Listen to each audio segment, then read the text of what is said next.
La historia de Natanael Cano, el joven que dividió a México para cambiar su música. Toda revolución comienza cuando alguien deja de pedir permiso, y probablemente ninguna frase describe mejor la historia de Natanael Cano, porque antes de convertirse en el rostro de los corridos tumbados, antes de llenar arenas, antes de colaborar con artistas internacionales, antes de convertirse en uno de los músicos mexicanos más escuchados del mundo, era simplemente un muchacho de Hermosillo que pasaba las tardes encerrado con una guitarra. No soñaba con crear un movimiento, no soñaba con cambiar la música mexicana, solo quería tocar, y, sin saberlo, estaba a punto de iniciar una revolución.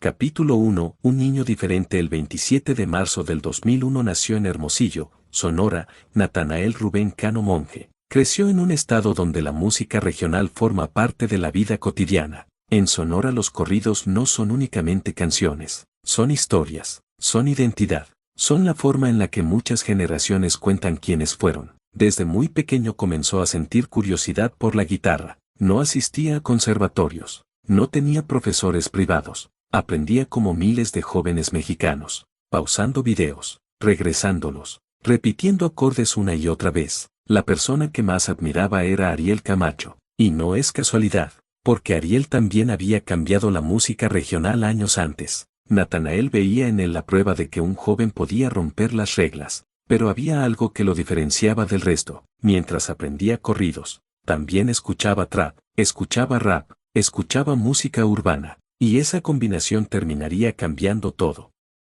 Capítulo 2. Internet fue su escenario. A los 17 años comenzó a subir videos cantando. No tenía grandes producciones, no había cámaras profesionales, ni videoclips, solo una guitarra, un teléfono, y muchísimo carisma. Uno de esos primeros temas fue, el de los lentes Gucci. Hoy puede parecer una canción más dentro de su catálogo, pero en ese momento representó algo enorme. Era la primera vez que miles de personas escuchaban un corrido interpretado por un joven que hablaba y se vestía como ellos. La canción comenzó a viralizarse, y poco después apareció la oportunidad que cualquier artista independiente espera. Firmó con la R Records. Ahí lanzó su primer álbum. Todo es diferente. 2019. El nombre del disco parecía una casualidad, pero terminó siendo una profecía. Todo es diferente fue exactamente eso, diferente. Canciones como Moy es diferente, el de los lentes Gucci, Soy el Diablo empezaron a llamar la atención porque mezclaban guitarras sierreñas con una actitud completamente urbana. La industria todavía no entendía qué estaba pasando, pero los jóvenes sí. Capítulo 3. El nacimiento de los corridos tumbados. Meses después llegó el disco que cambiaría la historia. Corridos tumbados. 2019. Natanael Cano firmaría con Rancho Humilde para posteriormente sacar el álbum de Corridos Tumbados. Este álbum no solo fue exitoso, fue un manifiesto. Aquí aparecen canciones como El Drip, Disfruto lo Malo, El Cazador, Cholos Malandros junto a artistas como Junior H. Por primera vez un álbum mezclaba sin miedo los corridos tradicionales con el trap y el hip hop. Muchos músicos mayores dijeron, eso no son corridos. Pero mientras los críticos discutían, el público ya había decidido. El álbum entró a las listas de Billboard y se convirtió en uno de los discos que definieron una nueva generación del regional mexicano. El día que Bad Bunny cambió su carrera en 2019 ocurrió algo inesperado. Bad Bunny escuchó Soy el Diablo. Le gustó tanto que decidió grabar un remix. Hoy parece algo normal, pero en ese momento fue histórico, porque el artista latino más grande del planeta estaba diciendo públicamente, este muchacho tiene algo especial. Después del remix, Natanael dejó de ser un fenómeno mexicano, ahora era un fenómeno internacional. Mi Nuevo Yo 2019. Ese mismo año lanzó otro disco. Muchos artistas tardan 3 años entre álbum y álbum. Natanael lanzó 3 proyectos importantes en menos de un año. Aquí nació uno de sus mayores éxitos, Amor Tumbado. La canción demostró que no todo eran corridos bélicos, también podía hablar de desamor. Tiempo después incluso grabó una versión junto a Alejandro Fernández. Ese tema ganó popularidad internacional y recibió nominaciones y premios en la música latina. Trap Tumbado y Soy el Nata 2020. Mientras todos esperaban más corridos, Natanael hizo algo inesperado, comenzó a experimentar. Lanzó Trap Tumbado y Soy el Nata, proyectos donde mezcló todavía más sonidos urbanos con el regional mexicano. Muchos seguidores no entendieron el cambio, otros pensaban que estaba perdiendo su esencia. Pero Natanael nunca ha sido un artista que haga música para complacer a todos. Siempre ha preferido arriesgarse antes que repetirse.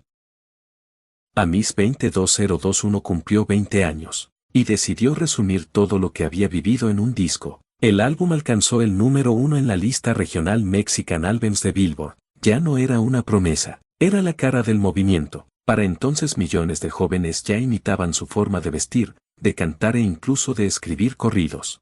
Natacon 2022 quizá este sea el disco donde más dejó claro que no quería quedarse encerrado en un solo género. Tiene 18 canciones. Colaboró con artistas como Steve Aoki Jr. H. Lil Mouzy. El nombre Natacon simbolizaba justamente eso. Un artista que ya se veía como un gigante dentro de la industria. Ese mismo año incluso se presentó en Coachella Valley Music and Arts Festival, uno de los festivales más importantes del mundo, llevando los corridos tumbados a un escenario donde antes parecían impensables. Nata Montana 2023. Muchos consideran que este es su mejor álbum, y hay razones para pensarlo. Aquí aparecen canciones como PRCAMG Mi Bello Ángel, pacas de billetes como Es Arriba Es Abajo. Las colaboraciones incluyen a Peso Pluma, Gabito Ballesteros, Luis R. Conríquez, Chino Pacas. Billboard lo colocó entre los mejores álbumes latinos del año, pero también ocurrió una de las mayores polémicas de su carrera. La canción, Cuerno Azulado, desapareció de las plataformas pocos días después del lanzamiento. Nunca se dio una explicación oficial, lo que generó múltiples especulaciones entre seguidores y medios. El motivo exacto sigue sin confirmarse públicamente. Porque la demora y ese nombre no fue casualidad. Era una respuesta para todos los que llevaban meses preguntándole por qué había tardado tanto. Pero la verdadera sorpresa llegó cuando la gente escuchó el disco. No había corridos tumbados, ni requintos, ni guitarras sierreñas dominando el proyecto. En su lugar había trap, reggaetón, afrobeats y sonidos urbanos. Muchos pensaron que se había alejado del género que él mismo ayudó a crear. Sin embargo, Natanael explicó que no fue una decisión motivada por las restricciones a los corridos ni por la controversia que existía en México alrededor del género. Simplemente llevaba tiempo agotado creativamente. En una entrevista para Apple Music confesó que hubo una etapa en la que incluso evitaba entrar al estudio porque se sentía cansado del proceso de grabación. Dijo que decidió volver a hacer música con calma, enfocándose en disfrutar escribir y encontrar nuevos sonidos antes que cumplir con las expectativas del público. Eso explica el nombre del álbum. No era un retraso, era una pausa para volver a disfrutar la música. Y aunque el proyecto dividió opiniones, muchos seguidores extrañaban los corridos tumbados mientras otros celebraron su evolución artística. Confirmó una característica que ha acompañado a Natanael desde el inicio de su carrera: nunca ha tenido miedo de decepcionar a una parte de su público si eso significa hacer la música que realmente quiere hacer. Las controversias. La carrera de Natanael también se ha construido entre conflictos. Primero fue el enfrentamiento verbal con Pepe Aguilar. Todo comenzó cuando Aguilar cuestionó el rumbo que estaba tomando la música regional. Natanael respondió públicamente y el intercambio se volvió uno de los debates más comentados del género, tradición contra innovación. Después llegaron las críticas por los narcocorridos. Gobiernos estatales comenzaron a limitar o cancelar interpretaciones de canciones que hacían apología del delito. Natanael defendió en diversas ocasiones que los artistas deben tener libertad para expresar historias mediante la música, mientras el debate sobre los límites de ese contenido sigue abierto. En años recientes también enfrentó problemas legales derivados de un incidente de tránsito en Sonora, situación que afectó temporalmente su posibilidad de viajar a Estados Unidos con visa para presentaciones. El legado. Hoy es imposible hablar del regional mexicano sin mencionar a Natanael Cano. Antes de él, los corridos y el trap caminaban por separado. Después de él, artistas como Peso Pluma, Junior H., Gabito Ballesteros y muchos más ayudaron a convertir los corridos tumbados en un fenómeno global. Su historia demuestra que las revoluciones rara vez comienzan con la aprobación del público. Comienzan con alguien dispuesto a escuchar más su intuición que las críticas. Y eso fue exactamente lo que hizo aquel adolescente de Hermosillo que un día tomó una guitarra, subió un video a internet, y terminó cambiando para siempre el sonido de una generación.